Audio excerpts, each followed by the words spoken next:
वो शहर जहां लोग आंखों में सपने बसाए आते हैं, दिन की रोशनी और रात की चकाचौंध हमेशा ना इस शहर को जिंदा रखती है। पर इस रोशनी और चकाचौंध के पीछे छिपे हैं कई राज जिनको किसी ने जानने की कोशिश नहीं की, क्योंकि जिंदगी यहां चलती नहीं, दौड़ती है। शायद यही कारण था कि उन लोगों ने उनकी जिंदगी में हो रही अजीबो गरीब घटनाओं के पीछे का राज जानने की बहुत दिनों तक कोशिश ही नहीं की। आज की ये कहानी प्रकाश, उसकी गर्लफ्रेंड नंदिनी और भास्कर के साथ हुई घटनाओं पर आधारित है। ये तीनों एक साथ बोरीवली के 2 BHK फ्लैट में रहते थे, जहां शिफ्ट हुए उन्हें सिर्फ 3 महीने ही हुए थे। ये तीनों एक साथ एक ही कॉल सेंटर में काम भी करते थे। जिंदगी का हर लम्हा एक साथ बिताते। इन तीनों की लाइफ परफेक्ट थी, सिवाय एक अजीब चीज के।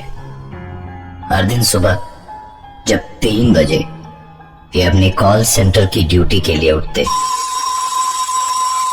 तो घर के बाथरूम, किचन या डाइनिंग हॉल की लाइट को ऑन पाते।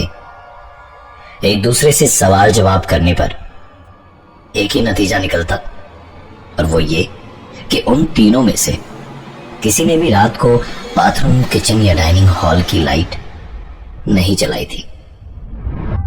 इस अजीब घटना की शुरुआत आज से 3 महीने पहले हुई थी, जब उन्होंने इस घर को अपना घर बनाया था।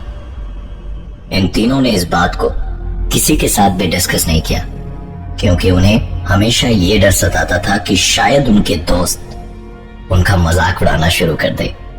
इस कहानी की अभी तक की बातें मुझे बहुत नॉर्मल लगी, क्योंकि मैंने खुद ने अपने घर में टीवी को 3-4 बार खुद ब खुद स्टार्ट होते देखा है। शायद कोई टेक्निकल प्रॉब्लम हो, लेकिन अगर हम प्रकाश, नंदिनी और भास्कर की कहानी की बात करें तो घटनाएं सिर्फ लाइट के ऑन रहने तक सीमित नहीं रही, क्योंकि धीरे धीरे एक के बाद एक अजीबो गरीब घटनाओं ने उनके दिमाग में कई सवाल खड़े कर दिए। मुंबई के बोरीवली इलाके में 2 BHK का फ्लैट, जिसमें प्रकाश, उसकी गर्लफ्रेंड नंदिनी और भास्कर 3 महीने से रह रहे थे। हर सुबह 3 बजे जब वो कॉल सेंटर की ड्यूटी के लिए उठते, तो बाथरूम, किचन या डाइनिंग हॉल की लाइट्स स्विच ऑन पाते। इस घटना का जवाब उन तीनों में से किसी के पास नहीं था। शाम करीबन 5 बजे ये तीनों अपने काम से लौटते थे, और शाम ठीक 6 बजे घर का काम करने वाली बाई भी पहुंच जाती। कभी कभार इस बाई के साथ उसका बच्चा भी आता, जो पूरे घर में खेलता रहता और उनके सामानों से छेड़छाड़ करता रहता। मुंबई शहर में बाई मिलना बहुत मुश्किल है, और इसलिए शायद वो बाई के इस बच्चे के सारे नखरों से परेशान होते हुए भी अपनी तरफ से कोई आपत्ति नहीं जताते थे। एक दिन तो हद ही हो गई। प्रकाश और नंदिनी जब घर लौटे तो पाया कि बाई का बेटा उनके घर के ड्राइंग रूम में खेल रहा है। उन्हें लगा शायद बाई उस दिन जल्दी काम पर आ गई, लेकिन आश्चर्य की बात तो ये थी कि बाई उन्हें सारे घर में कहीं भी नजर नहीं आई। उन्हें लगा शायद अपने बच्चे को उनके घर पर खेलने के लिए छोड़कर बाई बगल वाले शर्मा जी के यहाँ काम करने चली गई होगी। प्रकाश बहुत ही गुस्से में था आज, क्योंकि काम वाली बाई के रहते उसके बेटे का आना और उसके घर में खेलना तो ठीक था, लेकिन बाई अपने बेटे को यूं उनके घर में छोड़कर किसी दूसरे के घर में काम करने जाए, ये उन्हें मुनासिब नहीं लगा। करीबन 1 घंटे इंतजार करने के बाद प्रकाश और नंदिनी बगल वाले शर्मा जी के घर गए काम वाली बाई के बारे में पता लगाने। शर्मा जी का जवाब सुन दोनों हक्के बक्के रह गए, क्योंकि शर्मा जी के अनुसार काम वाली बाई तो आज आई ही नहीं थी। एक अजीब सी कश्मकश में दोनों अपने दिमाग में सवालों की लड़ी लिए वापस अपने घर की ओर लौटे, लेकिन इस बार आश्चर्यजनक रूप से पूरे घर में वो बच्चा उन्हें कहीं भी नजर नहीं आया। दोनों के मन में कई सवाल उठ रहे थे, पर उन्हें पार्टी के लिए देर हो रही थी, इसलिए ज्यादा सोचे बिना तैयार होकर पार्टी के लिए निकल पड़े।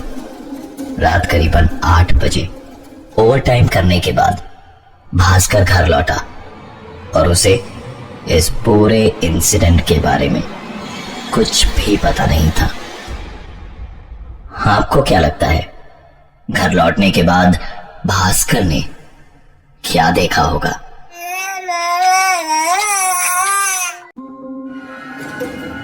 प्रकाश और नंदिनी ने अपने घर में काफी अजीबोगरीब चीज नोटिस करने के बाद सब कुछ पीछे छोड़ शाम की पार्टी के लिए अपने घर से निकल पड़े। ओवरटाइम करने के बाद भास्कर करीबन 8 बजे रात को अपने घर पहुंचा। भास्कर ने घर का दरवाजा खोला तो पाया कि हमेशा की तरह बाथरूम की लाइट चली हुई थी। उसने लाइट स्विच ऑफ करना जरूरी नहीं समझा, क्योंकि उसे तभी नहाने भी जाना था। रूम में एंटर करके भास्कर ने अलमारी खोल अपना टॉवल निकाला और बाथरूम की ओर चल पड़ा। भास्कर ने जैसे ही बाथरूम का दरवाजा खोला, उसके पैरों तले जमीन खिसक चुकी थी। बाथरूम के फर्श और दीवार पर सिर्फ खून ही खून के धब्बे थे। डरे हुए भास्कर ने तुरंत बाथरूम का दरवाजा बंद करा और डर के मारे वो मेन डोर की ओर भागा। अचानक उसके भागते हुए कदम एक आवाज को सुनकर रुक गए। ये आवाज भास्कर के कमरे से आ रही थी। सहमे हुए कदमों से भास्कर अपने रूम की ओर आगे बढ़ा और रूम का नजारा देख उसे अपनी आंखों पर विश्वास नहीं हो रहा था। भास्कर ने देखा कि उसके भाई का बच्चा उसके बिस्तर पर अपने घुटनों में मुंह को छिपाए बैठा था। भास्कर ने उससे पूछा कि तुम यहां क्या कर रहे हो? अभी तो तुम यहां नहीं थे।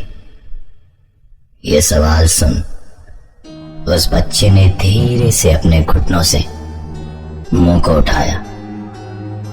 उस बच्चे के चेहरे पर एक अजीब सी तेज और होठों पर एक अजीब सी मुस्कान थी, मानो जिनमें कई राज समाये हों। बाथरूम में खून और बिस्तर पर काम वाली बाई के बच्चे का होना, जिसके अजीब हाव भाव को देख भास्कर अंदर तक डर चुका था। वो तुरंत दौड़ता हुआ उस घर से बाहर की ओर निकल गया। डरे हुए भास्कर के फोन कॉल के तुरंत बाद ही नंदिनी और प्रकाश पार्टी को छोड़कर घर चले आए और तीनों ने बहुत साहस करके उस घर के अंदर जाने की हिम्मत करी। भास्कर, प्रकाश और नंदिनी ने जैसे ही घर का दरवाजा खोला तो हमेशा की तरह किसी घर में लाइट का अपने आप ऑन होना शायद इलेक्ट्रिकल फॉल्ट के कारण हो, लेकिन बाथरूम में चारों तरफ खून के छींटे और बहुत ही अजीब सी परिस्थिति में काम वाली बाई के बच्चे का उनके घर में मौजूद होना और दूसरे ही पल उसका गायब हो जाना प्रकाश, नंदिनी और भास्कर के दिमाग में सवालों का तूफान खड़ा कर रहा था। भास्कर प्रकाश और नंदिनी को साथ लेकर जब उन्हें बाथरूम में खून के छींटे दिखाने ले गया तो आश्चर्यजनक रूप से वहां पर कुछ भी नहीं था। रात करीबन 10:30 बजे थे। तीनों ऐसी सोच में डूबे थे कि क्या आज की रात इस घर में रहना उनके लिए ठीक होगा। इस बीच प्रकाश ने मकान मालिक को फोन लगाया और उसके दोस्त भास्कर के साथ भी थी सारी घटनाएं बताई। मकान के मालिक ने सारी बात सुनने के बाद उन्हें बताया कि आज से 10 साल पहले इस मकान में एक परिवार रहता था।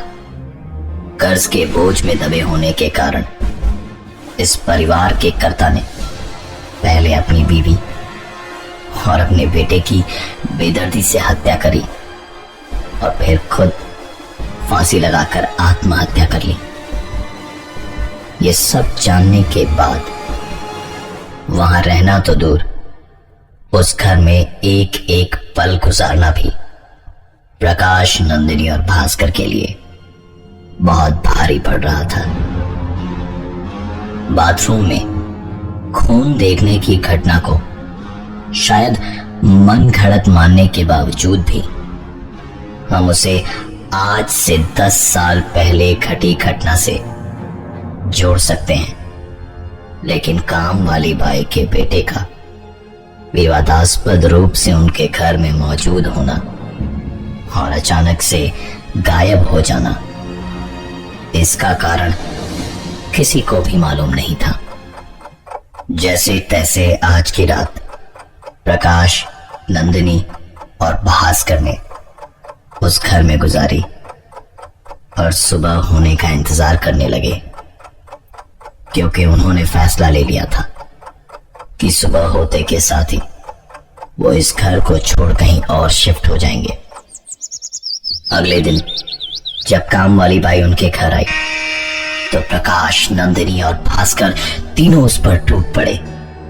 एक के बाद एक सवालों की बौछार करने लगे, उसके बेटे की अजीबोगरीब हरकतों पर और विवादास्पद स्थिति में उसके बेटे की मौजूदगी पर। 5 मिनटों तक स्तब्ध रहने के बाद कामवाली ने अपनी चुप्पी तोड़ी और बस एक ही चीज कही कि उसके पास उनके सवालों का कोई जवाब नहीं है, क्योंकि उसका तो कोई बेटा ही नहीं है।